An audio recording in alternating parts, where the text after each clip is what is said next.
Assalamualaikum warahmatullahi wabarakatuh. Perkenalkan, nama saya Istiqomah. Saya dari kelas 5D Atna. Saya di sini ingin membahas tentang komunikasi massa. Apa sih komunikasi massa itu? Komunikasi massa merupakan komunikasi yang kepada halayak luas atau masyarakat umum dengan sifat komunikasi yang heterogen. Komunikasi massa dapat terjadi dengan menggunakan beragam media massa sebagai sarana untuk menunjang komunikasi tersebut. Media massa yang digunakan dalam komunikasi massa pun dapat berupa audio, audiovisual, media cetak, maupun media luar ruang. Komunikasi massa menurut para ahli. Di sini saya menampilkan dari dua ahli. Yang pertama dari John R. Bittner. Bittner mengungkapkan bahwa komunikasi massa merupakan pesan yang dapat dikomunikasikan atau disampaikan melalui media massa kepada sejumlah besar orang secara sekaligus. Dan yang kedua ada dari Peirce.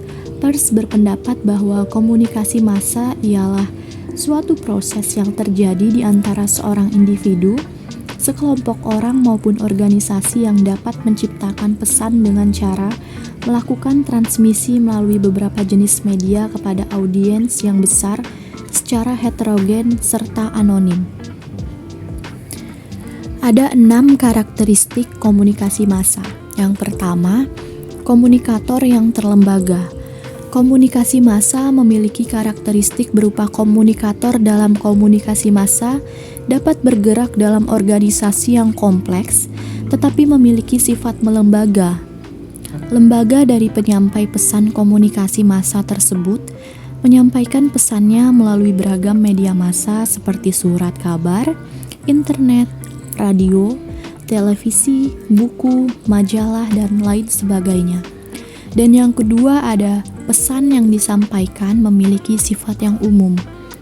Berbeda dengan jenis komunikasi antar individu atau pribadi, pesan yang disampaikan melalui komunikasi massa memiliki sifat yang umum, sehingga pesan tersebut tidak hanya ditujukan kepada satu individu atau beberapa individu saja, dan tidak bersifat pribadi. Komunikasi massa menyampaikan pesannya yang umum dan ditunjukkan kepada halayak umum secara luas. Oleh karena itu, proses dari komunikasi massa pun berjalan dengan terbuka. Hal ini terjadi karena komunikan dari komunikasi massa tersebar di berbagai tempat. Selain itu, pesan yang disampaikan pun mengandung berita serta memiliki unsur fakta yang bersifat penting dan menarik untuk seluruh kalangan masyarakat dari berbagai lapisan. Karakteristik yang ketiga yaitu komunikan dari komunikasi massa bersifat heterogen dan anonim. Dari pengertian komunikasi massa menurut para ahli dapat diketahui bahwa beberapa ahli berpendapat komunikasi massa memiliki salah satu ciri yang sama yaitu komunikannya bersifat heterogen serta anonim. Komunikan atau penerima informasi dalam komunikasi massa memiliki sifat heterogen dan anonim. Hal ini dikarenakan komunikasi massa menyampaikan pesan dari komunikator dengan cara umum kepada seluruh masyarakat atau halayak umum dengan kondisi masyarakat yang variatif dan tidak mengenal satu sama lainnya, tanpa membedakan jenis kelamin, usia, adat, budaya, ras, serta strata sosial dan lainnya. Pesan komunikasi massa disampaikan kepada halayak umum dan secara terbuka. Karakteristik yang keempat yaitu memiliki sifat serempak. Komunikasi massa disampaikan kepada banyak orang, halayak umum dengan jumlah individu yang sangat banyak, dan komunikan dalam jarak jauh. Pesan yang disampaikan menggunakan media massa secara serempak dan cepat. Yang kelima yaitu pesan yang disampaikan bersifat satu arah. Artinya, komunikasi massa tersebut terjadi antara komunikan dan komunikator secara langsung, akan tetapi komunikator maupun komunikan tidak saling bertemu satu sama lain dan tidak dapat merespon pesan yang disampaikan secara langsung. Bersifat satu arah, yang berarti komunikator pada komunikasi massa yang memiliki kendali komunikasinya. Yang keenam dan menjadi karakteristik terakhir dalam komunikasi massa yaitu Terjadi delayed feedback atau umpan balik yang diberikan tertunda. Karena komunikan dan komunikator tidak berkomunikasi secara langsung dan komunikasi bersifat satu arah, maka umpan balik atau feedbacknya pun akan tertunda. Komunikan maupun komunikator dalam komunikasi massa tidak mengetahui reaksi dari khalayak umum ketika pesan tersebut disampaikan, sehingga terjadilah feedback delayed pada komunikasi massa. Ada 7 fungsi dari komunikasi massa. Yang pertama yaitu pengawasan. Komunikasi massa memiliki fungsi pengawasan yang menjadi mata maupun telinga untuk masyarakat yang mencari informasi tentang suatu hal. Contohnya adalah internet dan surat kabar yang kini menjadi salah satu sarana untuk setiap individu mencari informasi penting, mulai dari informasi mengenai cuaca, isu terkini, dan bahkan gosip. Kini masyarakat lebih mengandalkan komunikasi massa untuk mengakses informasi secara mudah dan cepat. Fungsi yang kedua yaitu korelasi. Fungsi korelasi dalam komunikasi massa artinya bahwa media menyajikan fakta yang digunakan oleh masyarakat untuk bergerak ke seluruh dunia. Informasi yang disebarkan melalui komunikasi massa tidak bersifat objektif dan tanpa bias. Fungsi yang ketiga yaitu sensasionalisasi.